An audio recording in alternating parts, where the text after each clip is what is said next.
Well, I said that early in the season, I think probably before the FA Cup, that we'll have to get used to playing City in important games. They're not going away. The financial support they have means that we're going to play them in a lot of big games. Cup finals maybe, semi-finals, already done that last season, an important cup tie this season.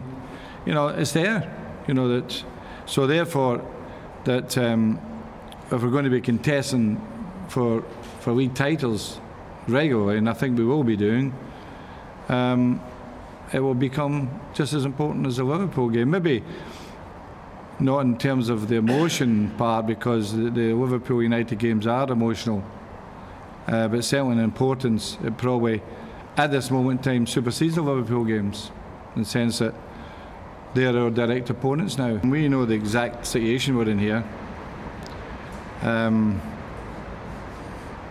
We're in a better position than Man City, that we can get 2 results, they can only get 1. You know, they have to win. We can draw, we can win. Although, you know my attitude, and you know the club's attitude, we'll be trying to win. I suppose that when the fixture came out at the beginning of the season, all roads pointed to this game. It was inevitable maybe. But we are where we are, and it doesn't matter what's happened before. The build up to the game, whether who's dropped points or who's not dropped points, it really is all down to this game. And it'll be a fantastic atmosphere. All of it lives up to the billing. I don't know how many countries are going to be watching it, but it'll be considerable. And hopefully it is a very good game.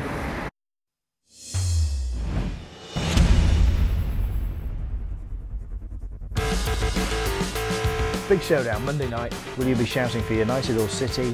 What's going to happen? That's a silly question. That I'm a big United fan. I've always been a big United fan, and I'm going to die a big United fan. Yes, I played for City, but it was a different City.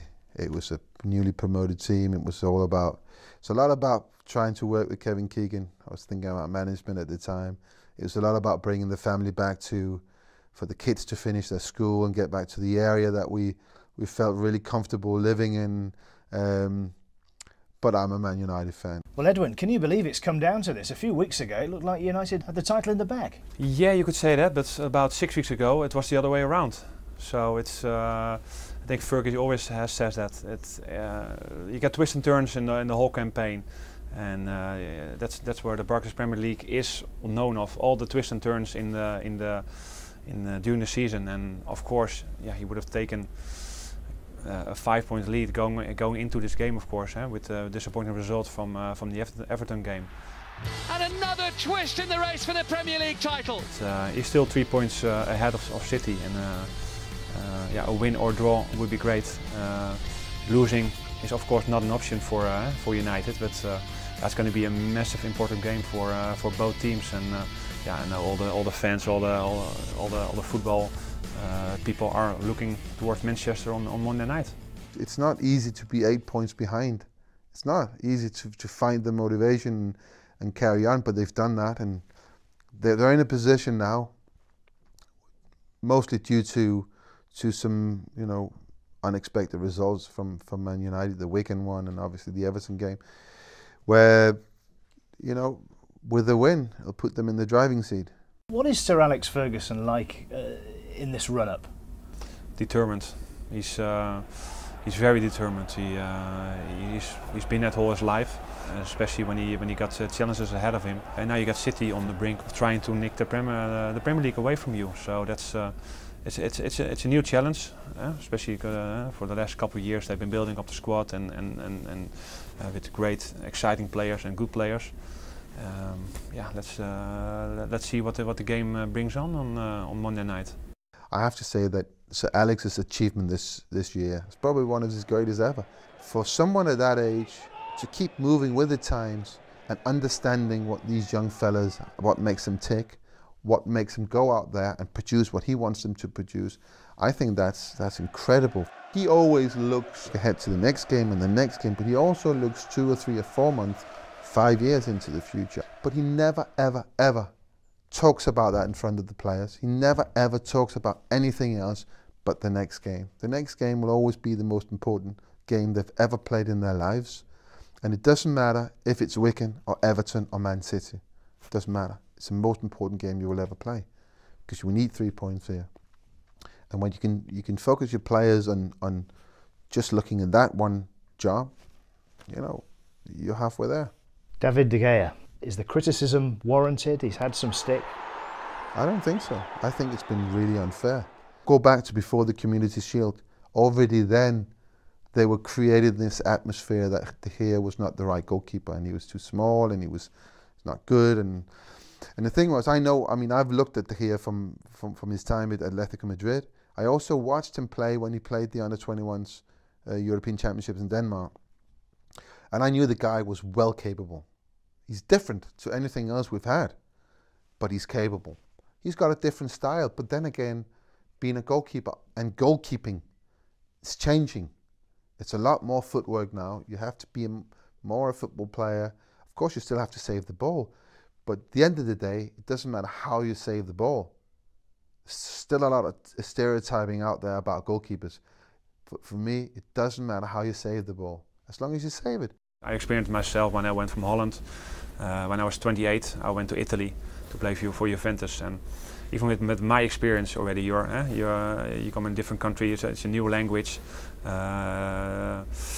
new coaching methods, different goalkeeping coach. So it's difficult, but I think they calculated that the initial period is going to be something up and down. You're going to make some mistakes, but I think the way he bounced back after all the criticism from some high balls or some goals he conceded, I think he worked hard with Eric Steele. I know what kind of goalkeeping coach he is. He's showing a lot of videos and giving a lot of tips about how to defend yourself, or how to deal with certain aspects of English football. And yeah, he nailed that down. So this guy comes in, all he hears and sees is De Gea is very, very bad. What a mistake. Now, I think everyone will crumble under that pressure. He's done the exact opposite. He's become a much better goalkeeper for that. It's going to be the case on Monday night. Who wants it more? Yeah? Players who've done it already. They know how it feels. They know how it tastes. How heavy that trophy is. Or the guys who want to experience for the first time. For me, it's more a question about how is Man City going to react to having, you know, got a new chance. But regardless of why, I think it's going to be a great game of football. A month ago we were saying, oh, it's going to be a wonderful title decider at the Etihad at the end of April. It could, or it'll be all over by then. City in many, many ways, Dan, for me, have self-destructed over the last few weeks.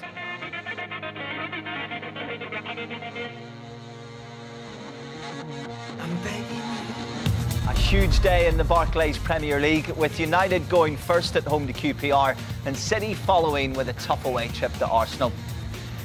Unless Manchester City now respond at Arsenal, there will be an 8-point gap at the top of the table, and surely a 20th title beckons. We've only 6 games left now, and we're a goal better off now than City.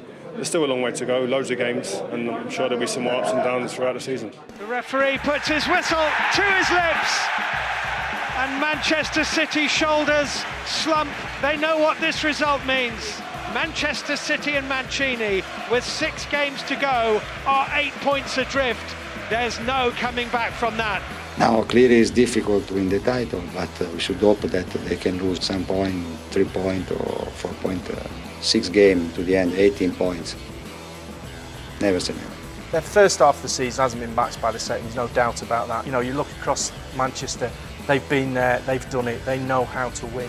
Talk about timing! Wigan have beaten the champions! Wigan Athletic 1, Manchester United 0. Sometimes you get the breaks and sometimes you don't. They talk about the big clubs getting all the decisions. Tonight we never got one, so what happens? West Bromwich Albion have been blown away in this second half, but Manchester City might well be back in the title race. result. You said on Sunday, never say never. What do you say tonight? It's finished. It's finished. Are you sure it's finished? I think that 5 points are too much. It's important that we finish well our season. Man United were terrible tonight, but what Ferguson is adept at is getting these players back on track. Manchester City, biggest game of the season, Saturday. If they get 3 points on Saturday, they're 2 points behind, and then that makes Aston Villa at home not such an easy game. He may have been tongue-in-cheek about his comments, suggesting Manchester City are out of the title race. No one quite believes that now, Roberto. Whatever you feel on moral grounds about Carlos Tevez, you cannot help appreciate the talent that has produced a hat-trick performance in this game. This title is finished, unfortunately. Do you really mean that? Yeah. There was only one man going to be the story tonight, and that's Tevez. You have to ask the question, if he was here for the last 3 or 4 months, would the title race already be over? I think it would have been. Let's get straight to a crucial clash at Old Trafford between the champions and the villains, with both sides desperately needing points for very different reasons. You wouldn't say Sir Alex Ferguson looks thrilled, but Manchester United have done enough. Aston Villa second best and well beaten in the end. What was won today was a good performance from our players. We got that. It's just one game less, really. 4 down, 4 to go. It's not looking great for City at the moment. 5 points behind with 5 to play, is it? Well, Manchester City can still win the title, but if you listen to the boss, you wouldn't think so. I think he's saying to the players, listen, you know, if we can get a win and take it to the last game of the season, who knows what's going to happen. Manchester United leave the door ajar to Manchester City in the race for the title. Twice they led by 2 goals, but they couldn't seal the deal on the day. That's why we've thrown away, there's no question about that. It was a bad performance by us in terms of the soft goals they scored. So that means going into City's game away to rock-bottom Wolverhampton Wanderers. The title was technically in both the blue and the red side of Manchester's hands, bizarrely enough. What an extraordinary day. What a turnaround it might be in the title race. Manchester City might have the title in their grasp. It is a day to celebrate if you're a blue Mancunian. Who's favourites now, do you think? United, always. After derby, they have a 2 easy game. Better than us. We've got to get a result at Etihad Stadium now. It's probably the most important derby game in my time anyway. We have to go there now and make sure we perform the right way and not give away silly goals. It's going to be an occasion to relish, isn't it, in every sense? Let's hope so.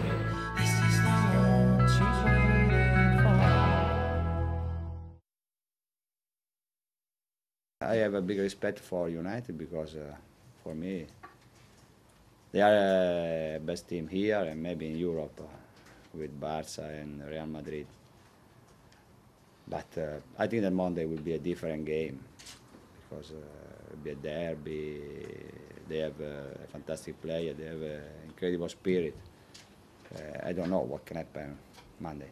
But in football, until you don't finish the championship or every game, everything can happen, but it's my opinion always the same. I think that they have more chance than us because we should play a derby Monday and after we should play against Newcastle.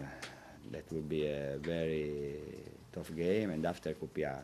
Instead, United will play against Swansea and Sunderland. I think that for them will be 2 easy game.